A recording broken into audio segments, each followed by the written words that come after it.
ቀኑ ተቆረጠ። እግረኛ ጦር ወደ ካምፕ ገባ። ለቀድሞ ጦር አዛዦች አስቸኳይ ጥሪ ቀረበ። አየር ኃይል ጥብቅ ትዕዛዝ ተሰጠው። ዝነኛው አይረን ዶም ቀይ ባህር ዳር ሊተከል ነው። ሶማሊላንድ ከእስራኤል ዘመናዊ ጦር መሳሪያዎችን ተረከበች። ኔታንያሁ እምቢኝ አሉ። ትራምፕ በቁጣ ነደዱ። ትራምፕና ኔታንያሁ ለአስቸኳይ ስብሰባ ተቀመጡ። ክረምቱ በወጉ ሳይገባ የተፈራው ሊሆን ነው። ህወሓት ጦርነት የሚጀምርበትን ቀን ይፋ ያደረገ ሲሆን ሁሉም እግረኛ ጦር ወደ ካምፕ መግባቱ ተነግሯል። ካለፈው ሰኞ ጀምሮ ለቀድሞ ጦር አዛዦች አስቸኳይ ጥሪ መቅረቡን እየገለጹ የትግራይ ምንጮች እንዳረጋገጡት ከሆነ ጥሪው ጡረተኞችንና በሕክምና ላይ ያሉ የጦር አዛዦችንም የሚጨምር ነው። ወዲህ ደግሞ ከመከላከያ ሰራዊት በኩል መረር ያለ መረጃ የተሰማ ሲሆን አየር ኃይልም አስቸኳይ ጥብቅ ትዕዛዝ እንደተሰጠው ታውቋል። በዝርዝር የምንመለከተው ጉዳይ ይሆናል። በሌላ መረጃ ዓለምን ጉድ ያሰኘው የእስራኤል መመኪያ ጋሻ ለመጀመሪያ ጊዜ ወደ አፍሪካ ሊገባ ስለመሆኑ የሚጠቁሙ ፍንጮች እየወጡ ይገኛሉ። እንደ ወታደራዊ መረጃ አነፍናፊዎች ከሆነ ዝነኛው አይረን ዶም ቀይ ባህር ዳርቻ ላይ ሊተከል የሳምንታትን ብቻ ቀርተውታል የተባለ ሲሆን በቅርቡ በኢየሩሳሌም ኤምባሲዋን የከፈተችው ሶማሊላንድ በበኩሏ ከእስራኤል ዘመናዊ የጦር መሳሪያዎችን እየተረከበች መሆኗን ይፋ አድርጋለች። በሌላ በኩል ደግሞ የአሜሪካና እስራኤል ግንኙነት መሻከሩን የቀጠለ ሲሆን ነገሮች ከታሰበው በላይ እየተወሳሰቡ መሄዳቸው የአደባባይ ሚስጥር እየሆነ ነው። በኢራን አሜሪካ ስምምነት ቅሬታዋን የገለጸችው እስራኤል በሊባኖስ የምታካሄደውን ጥቃት እንድታቆም ቢነገራትም እምቢኝ ማለቷን ተከትሎ ትራምፕ በቁጣ መንዳቸው ተሰምቷል። የሁለቱ ሀገራት መሪዎች ስለጀመሩት አስቸጋሪ ነው የተባለ ድርድር የወጡት ጥብቅ መረጃዎችን ይዘናል። ሰላም ውድ የሁሉ ዴይሊ ቤተሰቦች እንደምን አላችሁ? ቻናሉን ሰብስክራይብ፣ ላይክ፣ ሼር እያደረጋችሁ እስከ መረጃዎቻችን ፍጻሜ አብራችሁን ቆዩ። ሰሜን ኢትዮጵያ ላይ ጦርነቱ በይፋ የሚታወጅበት ቀን ተቆረጠ። ለዓመታት ያክል ከፍተኛ የጦርነት ዝግጅት ሲያደርግ የነበረውና የፕሪቶሪያ ስምምነት በይፋ መፍረሱን ያወጀው ህወሓት ጦርነት የሚጀምርበትን ቀን ይፋ ያደረገ ሲሆን ሁሉም እግረኛ ጦር ወደ ካምፕ መግባቱም ተነግሯል። ካለፈው ሰኞ ጀምሮ ለቀድሞ ጦር አዛዦች አስቸኳይ ጥሪ መቅረቡን የገለጹ የትግራይ ምንጮች እንዳረጋገጡት ከሆነ ጥሪው ጡረተኞችንና በሕክምና ላይ ያሉ የጦር አዛዦችንም የሚጨምር ነው። ወዲህ ደግሞ ከመከላከያ ሰራዊት በኩል መረር ያለ መረጃ የተሰማ ሲሆን በጀነራል ይልማ መርዳሳ የሚመራው አየር ኃይልም አስቸኳይ ጥብቅ ትዕዛዝ እንደተሰጠው ተሰምቷል። ህወሓት በመጪው ሰኞ ሰኔ 15 2018 ዓ.ም ጦርነት ለመክፈት እቅድ እንዳለው ከትግራይ አካባቢ የወጡ መረጃዎች ገልጸዋል። ከትግራይ አካባቢ የወጡ መረጃዎች እንደሚያሳዩት ህወሓት በዚህ ሳምንት ለቀድሞ ወታደራዊ አዛዦችና በጡረታ ላይ ለሚገኙ እንዲሁም ደግሞ በሕክምና ላይ ላሉ ጭምር የቀድሞ ወታደራዊ አዛዦች አስቸኳይ የክተት ጥሪ የቀረበላቸው ሲሆን በተቻለ ፍጥነት በአቅራቢያቸው ወዳለ ካምፕ በመሄድ ታጣቂውን እንዲቀላቀሉ ትዕዛዝ አስተላልፏል።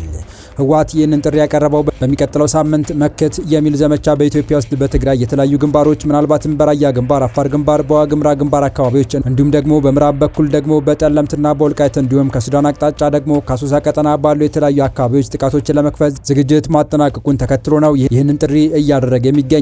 ከዚህ ጋር በተያያዘ በግንባር ላይ ለሚገኙ የህወሓት የአርሚና ክፍለ ጦር እንዲሁም ደግሞ የተለያዩ የኮር አዛዦች ወታደራዊ ዝግጁነታቸውን እንዲያረጋግጡ ትዕዛዝ ተሰጥቷቸዋል።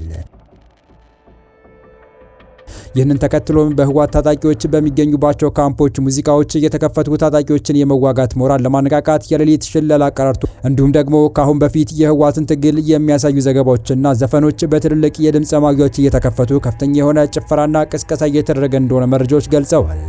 ባላማጣ ከተማ በትላንትናው ዕለት በተደረገ ስብሰባ ሁሉም ወታደራዊ አዛዦች 3 ነገሮችን እንዲተገብሩ ትዕዛዝ ተሰጥቷቸዋል።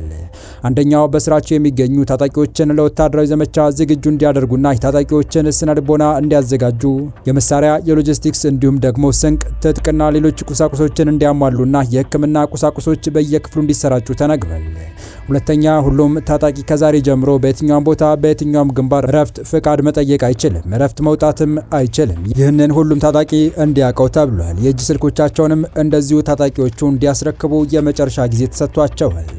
ሶስተኛው በቅርቡ በተለያዩ ማሰልጠኛ ጣቢያዎች የሚገኙ የህወሓት የ3 ሳምንት ሰልጣኞች ስልጣናቸውን ያጠናቀቁ ታጣቂዎች ወደ ሁሉም ግንባሮች ስለሚመደቡ አዲስ ስለሚመጡ ታጣቂዎች እያንዳንዱ ኮርና ክፍለ ጦር አርሚ አቀባበል እንዲያደርግ ከነባሮች ታጣቂዎች ጋር በማቀናጀት የስምሪትና ግዳጅ ቀጠናዎች ለይቶ ምደባዎችንና የግዳጅ ውህደቶችን እንዲሰሩ የሚል ትዕዛዝ ተሰጥቷል።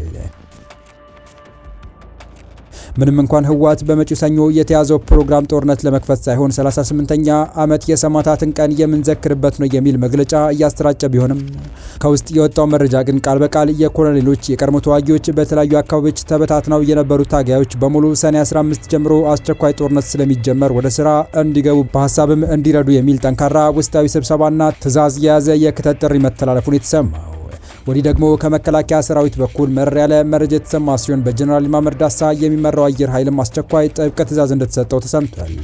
የመከላከያ ከፍተኛ ጀነራሉ በበኩላቸው ጠላቶቻችን የዘረጉትን የሴራ መረብ በጀግንነት እየበጣጠስን ራዕያችንን እናሳካለን ሲሉ ለህወሓት የጦርነት ቀነ ቀጠሮ ዝግጁ ሆነው እየተጠባበቁ መሆኑን የሚጠቁም መረጃ ይፋ አድርገዋል። ከዚሁ የህወሓት ጦርነት ቀጠሮ ጋር ተያይዞ ምላሽ የሰጡት የደቡብ እዝ ዋና አዛዥ ሌተር ጀነራል ሰለሞን ኢቲፋ ሲሆኑ ጀነራሉ ከሚመሩት እዝ ከፍተኛ አመራሮች ጋር በግዳጅ አፈጻጸምና በወቅታዊ ሰላምና ጸጥታ ጉዳዮች ላይ መክረዋል። ዋና አዛዡ ጠላቶቻችን እዚህም እዚያም ባንዳዎችን በመጠቀም የሚለኩስትን እሳት በማጥፋት ስራ ላይ ተጠምደን ህልማችንን እውን እንዳናረግ ቢረባረቡም አይናችንን ከግባችን ላይ ሳንነቅል የሴራ መረባቸውን እየበጣጠስን ራዕያችንን እናሳካለን ብለዋል። ሰራዊቱ በመደበኛና በጸረ ሽምቅ ውጊያዎች ላይ ከፍተኛ ልምድ ያለውና አጋጣሚዎችን ወደ ድል መቀየር በሚችሉ ብቁ አመራሮች እየተመራ ከየትኛውም አቅጣጫ የሚሰነዘሩ ጥቃቶችን ለመመከትና የማያዳግም እርምጃ ለመውሰድ በተጠንቀቅ ላይ ስለመሆኑም ሌተር ጀነራል ሰለሞን ኢቲፋ ገልጸዋል። በስነ ልቦናና በወታደራዊ ሳይንስ የተገነባ ሰራዊት እውን መደረጉን የጠቀሱት የደቡብ እዝ ምክትል አዛዥ ለኦፕሬሽናል ሜጀር ጀነራል ደስታ ተመስገን ፈታኝ የውጊያ ልምዶች መደረጋቸውን ጠቅሰው አስተማማኝ ብቃት ያለው ኃይል መገንባቱን አረጋግጠዋል።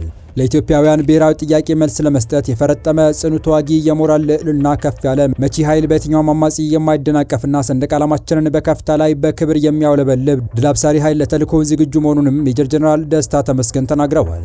በቂ ቀለብና ጥራቱን የጠበቀ ፈጣን የተተኳሽ አቅርቦትን ጨምሮ የተሟላ የሎጂስቲክስ አቅርቦት መኖሩንና ተልዕኮን በአጭር ጊዜ ውስጥ በድል ለመፈጸም የሚያስችል ዝግጅት መጠናቀቁን የዙ ምክትል አዛዥ ለውጊያ ድጋፍ አገልግሎት ሜጀር ጀነራል ያሲን መሐመድ ገልጸዋል። በቅጣ መረጃ ዓለምን ጉድ ያሰኘው የእስራኤል መመኪያ ጋሻ ለመጀመሪያ ጊዜ ወደ አፍሪካ ሊገባ ስለመሆኑ የሚጠቁሙ ፍንጮች እየወጡ ይገኛሉ።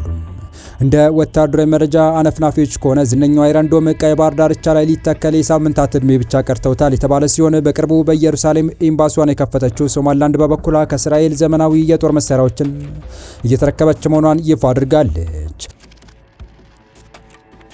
ሶማሊላንድ ከእስራኤል ወታደራዊ ስልጠናና ድጋፍ እያገኘች መሆኑን ገለጸች። እስራኤል በሶማሊላንድ ውስጥ ምንም አይነት የጦር ሰፈር የላትም፣ ነገር ግን የሀገሪቱን የፖሊሲና የወታደራዊ ኃይሎችን እያሰለጠነች ነው ሲሉ የሶማሊላንድ መከላከያ ሚኒስቴር መሐመድ የሱፍ አሊ ረቡዕ ዕለት ተናገሩ።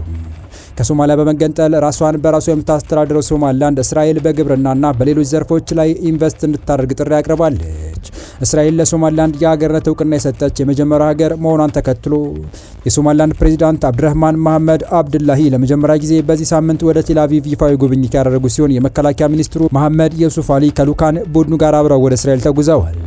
ሶማሊያ እስራኤል ለሶማሊላንድ የሰጠችውን እውቅና ውድቅ ያደረገች ሲሆን ድርጊቱን በሉዓላዊነቷ ላይ ሆን ተብሎ የተፈጸመ ጥቃት ስትል ፈርጀዋለች። ሶማሊ ጋርዲያን የተባለው የዜና ምንጭ ባለፈው እሁድ ባወጣው ዘገባ እስራኤል በሶማሊላንድ ውስጥ የስለላ ጣቢያ መክፈቷንና የእስራኤላዊ የጦር ሰፈር ሊቋቋም በሚችልበት ሁኔታ ላይ ውይይቶች መደረጋቸውን ዘግቦ ነበር።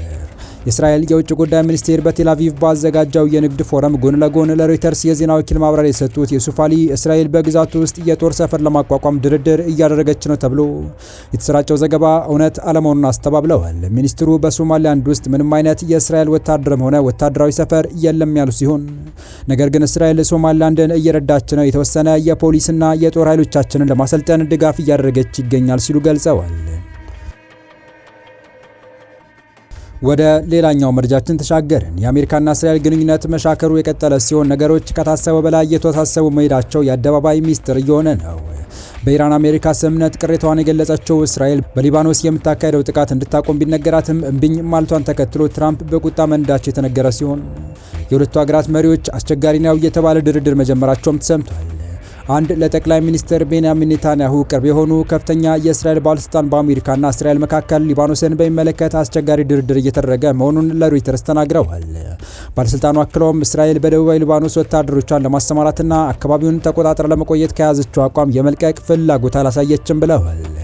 በአሜሪካና ኢራን መካከል የተፈረመው የመግባቢያ ሰነድ ሊባኖስን ጨምሮ በየትኛውም ግንባር የሚካሄዱ ወታደራዊ እርምጃዎች ይቆማሉ ቢልም የሊባኖስ መገናኛ ብዙሃን ግን የእስራኤል ጥቃት እንደቀጠለ መሆኑን ዘግበዋል። በተመሳሳይ እስራኤል ከአውሮፓ ህብረት ጋር የገባችበት ዲፕሎማሲያዊ ፍጥጫ በአስደንጋጭ ሁኔታ መካረሩ እየተነገረ ይገኛል። በዚህ ምክንያት እስራኤል ከአውሮፓ ህብረት የውጭ ፖሊሲ ኃላፊ ካጃ ካላስ ጋር ያላትን ማንኛውንም አይነት ግንኙነት ሙሉ በሙሉ ማቋረጧን አስታውቃለች።